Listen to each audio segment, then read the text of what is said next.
Quel est le rôle des chefs des chefs traditionnels et des rois aujourd'hui en Afrique? Merci beaucoup. Je suis celui qu'on désigne comme Sa Majesté Fumudi Fimantinu, roi Congo. Et donc vous vous rappelez du royaume Congo qui a une étendue d'une communauté qui prend la RDC, l'Angola, Congo-Brazzaville, Gabon, Cameroun, les Cabinda. Et donc moi je suis en RDC et en même temps que je suis secrétaire général de l'Alliance des autorités traditionnelles du Congo, je suis également le président de ATA, qui est l'association des autorités traditionnelles d'Afrique, qui est une initiative de Sa Majesté Mohamed VI, roi du Maroc. Et quel est le rôle de l'autorité traditionnelle pour l'Afrique? Je crois que le monde commence à revenir dans sa conscience.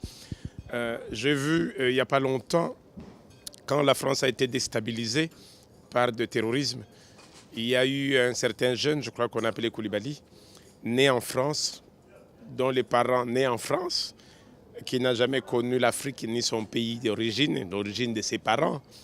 Mais pour avoir été impliqué dans ces désastres, la France pour la première fois s'est réunie, a sorti une ordonnance les ramenant à sa nationalité d'origine. Et donc, bien qu'il soit de père français, de mère française, dont les origines étaient africaines, la France a recouru à son sang pour lui rappeler qu'il est resté africain. Et donc, ce monsieur a été ramené africain d'un pays qu'il n'a jamais connu, qu'il n'a jamais vécu, qui n'a d'ailleurs ni en culture ni en histoire. Et donc, cela devrait servir de leçon pour comprendre que la culture et la tradition, c'est ce qui fait chacun. Chaque continent se retrouve par rapport à sa tradition, par rapport à ses racines. L'Afrique a ses racines. Et ces racines s'engouffrent dans une tradition, dans des coutumes qui sont protégées par ce qu'on appelle des gardiens des coutumes. Ces gardiens qui étaient les gestionnaires des communautés de leurs entités. Nous sommes dans le royaume du Maroc, quelques royaumes qui ont encore persisté. Je crois qu'on a encore le royaume de Swaziland, on a le royaume de Lesotho, on en a 5 ou 6 qui ont résisté au vent, pendant que tous nos autres royaumes ont été retournés en République. Mais non seulement en République, mais on voit que l'objectif n'a pas été que de les garder en République. C'est d'aller jusqu'à neutraliser la tradition, réformer l'homme. Aujourd'hui, l'Afrique se bat pour revenir en compétition. L'Afrique qui était l'Afrique des ingénieurs, l'Afrique qui était l'Afrique des inventeurs. Vous prenez les pyramides d'Égypte, qui n'ont rien à voir avec les gratte-ciels américaines, qui n'ont rien à voir de la Tour Eiffel. Ce sont des ingénieurs à l'échelle de 1 et 10. Et donc personne n'arrive à atteindre l'échelle de 10 qui faisait la fierté africaine. Ces villes africaines qui ont existé à l'époque, que tout le monde honorait, ils sont passés où est passée l'inspiration de l'Africain. Et donc le rôle de l'autorité traditionnelle, le rôle du roi traditionnel d'Afrique, c'est retrouver sa force, retrouver son énergie pour recanaliser les populations africaines vers la tradition qui devient leur conception, l'inspiration. Et enfin ramener l'Afrique sur ses lettres. D'accord, Votre Majesté. Ma deuxième question concerne le rôle des rois dans la politique. Voilà. Est-ce que, à quel niveau le roi peut-il être impliqué dans la politique de son pays? Mais le roi, c'est d'abord le patron de la communauté. Comme qui dirait un président, c'est le magistrat suprême, c'est le premier politicien, c'est le premier magistrat qui peut sanctionner. C'est le premier chef coutumier de son État. Mais comment vous voulez les dissocier? Le roi, c'est celui qui gère tout. Tout est là-dedans, tout c'est lui. Et on a tendance à vouloir dire non, mais le roi, vous ne devez pas toucher à la politique. Mais vous voulez gérer ma communauté en politique, vous ne voulez pas que je comprenne cette politique. Ça, c'était l'époque coloniale. C'était une façon d'écarter en disant oui, vous êtes roi, vous restez dans la coutume, vous laissez les autres. Mais quand ça ne va pas chez les autres, on dit faute, c'est au roi. Non. Le roi est en même temps l'homme de la cohésion, l'homme du contrôle, l'homme de gestion, l'homme de la première politique, puisqu'il doit définir la politique de son entité. Il va les définir comment? Et donc ce sont des reformulations que nous voulons mettre en place, telle une société. Dans une société, soit que vous avez un PCA qui fait l'administration et un ADG qui fait l'exécutif, soit vous avez un PDG qui non seulement est président du conseil d'administration, mais en même temps il est le DG de l'exécutif. Alors il sait voir la même politique, quitte à ce que l'Assemblée du conseil d'administration puisse l'accompagner. Nous voulons une Afrique autour de leur chef pour redémarrer. D'accord, Votre Majesté. Une troisième question. Il y a quelques jours, on vient de lancer en fait la campagne électorale en RDC. Voilà, le pays où vous êtes installé et tout. Donc, qu'est-ce que vous pouvez dire là-dessus, sur cette campagne électorale?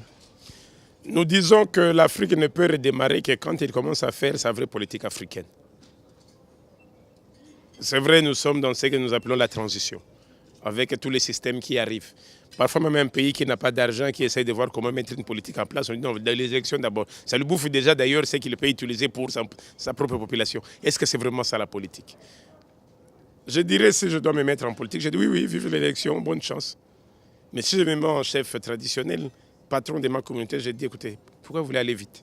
Ça apporte quoi? Plus vous pouvez changer 1000 chefs d'État aujourd'hui au pays. Ça ne changera rien. Vous pouvez changer autant de députés. Si chaque député doit vendre une parcelle pour accéder au Parlement, et dès qu'il est au Parlement, c'est faire chanter les ministres pour vite récupérer son argent. C'est ça la députation? Est-ce que vraiment c'est ce qu'on cherche? Voilà, donc on est un peu déphasé dans ce que...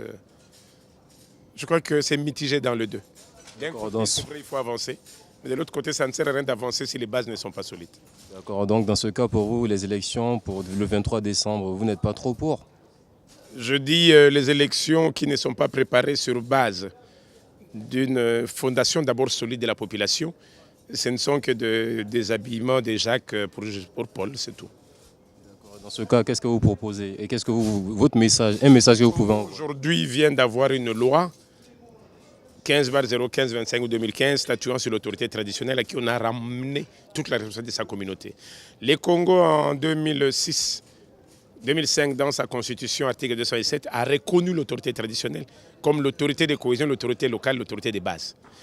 Le Congo, avec le président Kabila, a mis en place une conférence de chefs traditionnels qu'il préside, qui permet de faire l'évaluation de la situation du pays et même de voir quels sont les primordiales.